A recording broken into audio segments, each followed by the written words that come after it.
నారదుడు ఎందుకయ్యాడో తెలుసా అండి? నారదుడు ఒక దాసీపుత్రుడు. ఆయన తల్లిగారు చిన్నతనం నుంచి బాగా ఐశ్వర్యవంతులైనటువంటి ఒక బ్రాహ్మణుల ఇంటిలో ఊడిగం చేసేది ఆవిడ. వాళ్ళ గిన్నెలు తోమడం, వాళ్ళ ఆవులకి పాలు పితికి పెట్టడం అది చేసేది. తల్లి ఎక్కడికి వెడితే అక్కడికి ఆ కొడుకు కూడా వెళ్ళిపోతుండేవాడు. ఈ బ్రాహ్మణుల ఇంటిలో తిరుగుతున్నాడు. వాళ్ళు వేదవేదాంగములను చదువుకున్నవారు. ఆ ఇంటికి వర్షాకాలంలో అటుగా వెళ్ళిపోతూ సన్యాసులు కొంతమంది చాతుర్మాస్యానికని వచ్చారు. వస్తే అమ్మతో పాటు ఈ పిల్లవాడు కూడా అక్కడ ఉన్నాడు. ఒరే, రోజు నువ్వు స్నానం చేసేసి పొద్దున్నే కాస్త వాళ్ళకి పీటలు వేయడం, దర్భాసనాలు వేయడం, వాళ్ళ మడిబట్టలు తీసుకురావడం, ఇలాంటి పనులు చేస్తూ ఉంటారా అన్నాడు యజమాని. నారదుడు రోజు స్నానం చేసి వీళ్ళకి ఆ బట్టలు తీసుకొచ్చి అక్కడ పెడుతుండేవాడు. వాళ్ళు సన్యాసులంటే లోకమంతటా పరబ్రహ్మమును చూసేవాళ్ళు. దాసీపుత్రుడు అని కూడా వాళ్ళు చూడలేదు. వాళ్ళు 2 గొప్ప వరాలు ఇచ్చారు నారదుడికి. ఏమిటో తెలుసా అండి? 5 సంవత్సరముల పిల్లవాడు తమకి చేస్తున్నటువంటి సేవ చూసి వాళ్ళు తినగా మిగిలినటువంటి ఉచ్ఛిష్టాన్ని నారదుడికి ఇచ్చేవారు. ఇది నువ్వు తిను.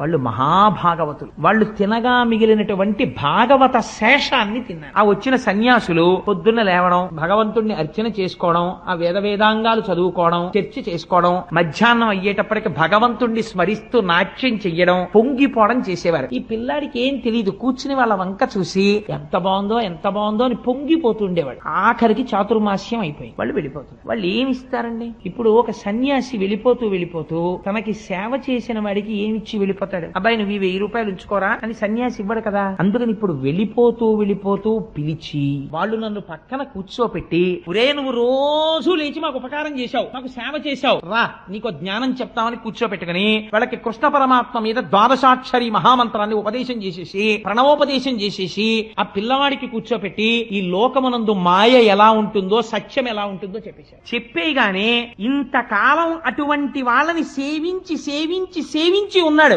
సత్పురుష సాంగత్యం. అటువంటి సత్పురుషులతో తిరిగి హృదయం అంతా పరిశుద్ధి అయిపోయింది. వెంటనే ఈయనకి మనసులోకి అందేసింది. పైకి అమ్మతో తిరుగుతున్నాడు కానీ ఆ సన్యాసులు వెళ్ళిపోయారు. చాతుర్మాస్యం అయిపోయింది. లోపల ఆ శ్రీమన్నారాయణుణ్ణి తలుచుకుని పొంగిపోతూ రోజు అమ్మతో వెళ్ళేవాడు. ఒక రోజు చీకటి పడిపోయిన తర్వాత ఆ బ్రాహ్మణులు పిలిచి, అమ్మ పెరట్లోకి వెళ్లి ఆవుల పాలు పితికి పట్టరా అన్నారు తల్లి. ఆ తల్లి ఆవుల పాలు పితుకుదామని వెళ్ళింది. అక్కడ ఒక పెద్ద త్రాచుపాం పడుకుంది. ఆవిడ చూడకుండా దాని మీద కాలేసింది. ఆ త్రాచుపాం ఆవిడ్ని కరిచేసింది. తల్లి చచ్చిపోయింది. అప్పుడు ఆయన పిల్లవాడు అనుకున్నాడు, అమ్మయ్య నాకున్న ఒకే ఒక బంధం తెగిపోయింది. అమ్మ అన్నదొకటి ఉండడం వల్ల నేను ఈ ఇంట్లో అమ్మతో పాటు తిరగవలసి వచ్చింది. ఇంకిప్పుడు నేను స్వేచ్ఛా విహారిని, అంతటా ఈశ్వరుణ్ణి చూస్తూ వెళ్ళిపోతానని వెళ్ళిపోయాడు. అలా వెళ్ళిపోయి ఒక మహారణ్యంలోకి వెళ్ళిపోయాడు. పెద్ద పులులు తిరుగుతున్నాయి, క్రూర సర్పాలు తిరుగుతున్నాయి. ఆయన అనుకుంటున్నాడు, నాకేమిటి భయం?